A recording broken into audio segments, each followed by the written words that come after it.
আজকের ক্লাসে আমরা আলোচনা করব যে হ্যাভ টু, হ্যাজ টু এইগুলো কোথায় ইউজ করা হয়। ওকে, আমরা একটু রুলসটা দেখে নিই কি আছে। এই যে হ্যাভ টু, হ্যাজ টু এটা কি অর্থে ব্যবহৃত হয়? বাধ্যতা অর্থে। কি অর্থে? বাধ্যতা ও প্রয়োজনীয়তা অর্থে। এখানে কেমন অর্থে ব্যবহৃত হয়? যে ধরেন যে কালকে একটা কলেজে বা স্কুলে বা কোনো জায়গায় প্রোগ্রাম আছে, তো আপনাকে যেতেই হবে। তো আপনার না চাইতেও আপনাকে যেতে হবে, কারণ আপনার ওইখানে যাওয়া লাগবে, একটা বাধ্যতা। বা ওইখানে না গেলে আপনার হচ্ছে যে মিস করবেন, তো একটা বাধ্যতা, বাধ্য হয়ে আপনি ওখানে যাচ্ছেন। তো এরকম যখন বাধ্যতা হবে, যখন যেতেই হবে, করতেই হবে, আমাকে পড়তেই হবে, আমাকে ভালো রেজাল্ট করার জন্য পড়তেই হবে, এরকম যখন থাকবে তখন হ্যাভ টু, হ্যাজ টু অর্থাৎ বাধ্যতা বোঝালে আমাদের have to, has to use করতে হবে। এবার আমরা দেখি হ্যাভ টু, এই যে অবশ্যই কাজ করতে হবে, অবশ্যই কাজ করতে হবে অর্থে কি ইউজ করব আমরা? অবশ্যই কাজ করতে হবে বোঝাতে একটা বাধ্যতা, যে আমাকে কলেজে যেতেই হবে, আমাকে পড়তেই হবে। তো এই ক্ষেত্রে আমরা হচ্ছে have to, has to use করব। তো এখানে রুলসটা কি? হ্যাভ টু, হ্যাজ টুর পরে বেস ফর্ম হয়। তারপরে হচ্ছে ধরেন যে এই 2 নম্বর রুলসে কি আছে? যে ভবিষ্যতে কোনো কিছু হতে হবে পেশাগত। যেরকম আমি যদি আপনাকে কেউ যদি জিজ্ঞাসা করে যে তুমি কি হতে চাও? ডক্টর হতে চাই।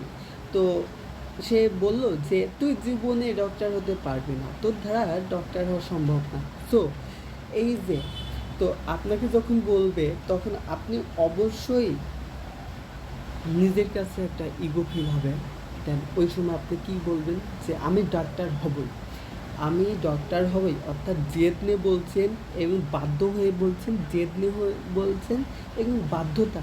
সে যে বলছে আপনি পারবেন না, সো আপনি বাধ্য হয়ে বলছেন আমি পারবই, মনে মনে একটা জেদ সৃষ্টি করছেন। সো এরকম যখন হবে তখন হ্যাভ টু বি, তারপরে আপনি যেটা হতে চান সেটা দিয়ে দিবেন। ঠিক আছে? এবার ধরুন অতীতকাল। অতীতকাল কেমন? যে কালকে ধরেন আপনার স্কুলে প্রোগ্রাম হচ্ছে, ছিল। আজকে আপনার ফ্রেন্ড বললো যে কিরে তুই যাসনি কেন? তো আপনি এ সময় কী বলবেন? আপনি বলবেন যে আমাকে তো যেতেই হতো, কিন্তু আমি সময় পাইনি, যে যাইনি। তো এখানে আপনি কী বলছেন? আমাকে যেতেই হতো। তো এই ক্ষেত্রে যেতেই হতো, যেহেতু আপনি বাধ্যতা হয়ে বলছেন যে আপনার যেতেই হতো, তো এই ক্ষেত্রে আপনি হ্যাড টু ইউজ করবেন। Had to. এবার হচ্ছে উপদেশ। ধরেন যে আপনি পড়াশোনা না করে ঘোরাঘুরি করছেন, তো আমি বললাম যে হ্যাভ টু রিড, তোমাকে পড়তে হবে, ভালো রেজাল্ট করার জন্য তোমাকে পড়তে হবে। ইউ হ্যাভ টু রিড, তোমাকে পড়তে হবে। সো এরকম যখন উপদেশ দেওয়া বোঝাবে, অর্থাৎ তোমাকে ভালো করা অর্থে বোঝাবে, তখন আমরা have to, has two plus base form use করবো।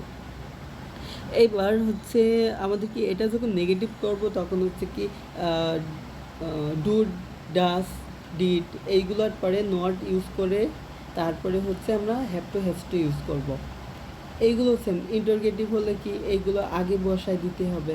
প্রশ্নবোধক হলে ডু, ডিড, ডাস আমরা যেরকম অন্য অন্য করছি ওরকম। এবার আমরা একটু প্রশ্ন দেখে আসছি। প্রশ্ন, আমাদের প্রশ্ন কী আছে? আহ, কি আই হ্যাভ টু ওয়ান্ট, এখানে ওয়েন্ট লেখা আছে, এখানে ভুল আছে। তো ভুলটা কি আমরা দেখে আসি। হ্যাভ টুর পরে কি হয়? হ্যাভ টুর পরে হচ্ছে কি হয়? হ্যাভ টুর পরে হচ্ছে বেস ফর্ম হয়, কিন্তু এখানে বেস ফর্ম না, এখানে পাস্ট ফর্ম আছে। সো এখানে ভুল, এখানে হবে go. I have to go to market, আমাকে মার্কেটে যেতেই হবে। এবার কি, যে you have to be a teacher. তো আমরা একটু রুলসটা দেখেছি, আপনার কিছু হতে হবে, আপনার ভবিষ্যতে কিছু হতে হবে।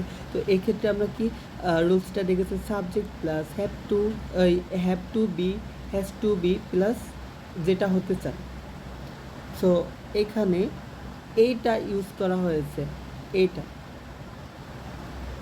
এখানে দেখেন, তাহলে এটা ঠিক আছে, যেহেতু হ্যাভ টুর পরে বি আছে। এবার হ্যাভ টু, হ্যাজ টু, এখানে দেখেন, এখানে একই রুলস, কিন্তু এটা একটা article.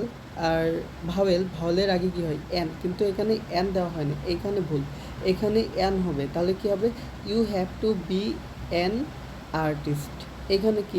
You have to go there, you have to go there. এখানে দেখি আমরা ঠিক আছে কিনা। এখানে দেখেন, এখানে কি হ্যাভ টুর পরে কি হয়, বেস ফর্ম হয়। তাহলে আমরা একটু দেখি, এখানে হ্যাভ টুর পরে বেস ফর্ম দিছে, তাহলে এটা সঠিক আছে। এখানে ভুল আছে। ভুলটা কি ভুল হলো, আমি যেটা বলছি যে সাবজেক্ট প্লাস এখানে do did does plus not plus have to has two এগুলো ইউজ করা হয়। কিন্তু এখানে দেখুন, এখানে কিন্তু হ্যাবের সাথে নট টু দিয়েছে, তাহলে এটা ভুল। এখানে হবে you don't have have to go there. হ্যাঁ, এটা হবে। এখানে ঠিক আছে। আমাকে যেতে হবে, এটার ইংলিশ কি, যে আই হ্যাভ টু গো, তার আমাকে ডাক্তার হতে হবে, I have to be a doctor. বা তোমাকে ডাক্তার হতে হবে কি, you have to be a doctor. Okay, এখান থেকে ইউনিভার্সিটি প্রশ্ন কেমন হয় আমি একটু দেখাই।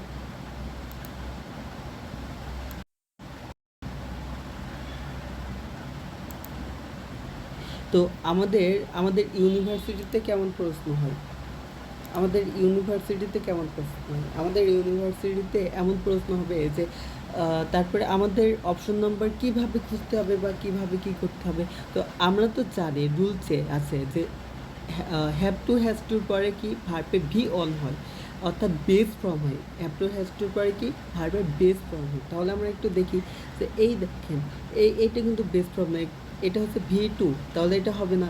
তার গোয়িংও হবে না, গনও হবে না, হবে কোনটা, গো হবে, কারণ ভার্বের বেস ফর্ম হচ্ছে গো। আর দুই নম্বর দেখি, আমরা তো জানি এখানে নেগেটিভ করা হয়েছে, তো নেগেটিভ আমরা জানি এখানে আরও অপশন থাকবে, কিন্তু আমি দুইটা অপশন করছি। তো আমাদের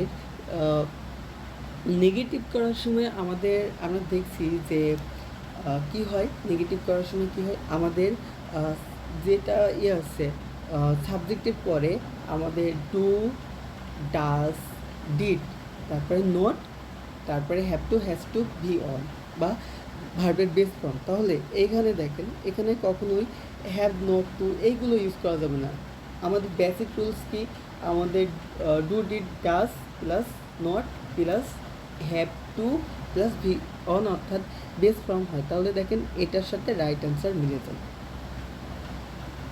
এই যে ডু আছে, ইউ সেকেন্ড পার্সনের জন্য ডু আছে, তারপরে হচ্ছে হ্যাভ টু প্লাস হচ্ছে গো আছে, বেস ফর্ম। তাহলে রাইট অ্যান্সার এ, আর এটা রাইট অ্যান্সার এ। ওকে, আজকের ক্লাস এই পর্যন্ত।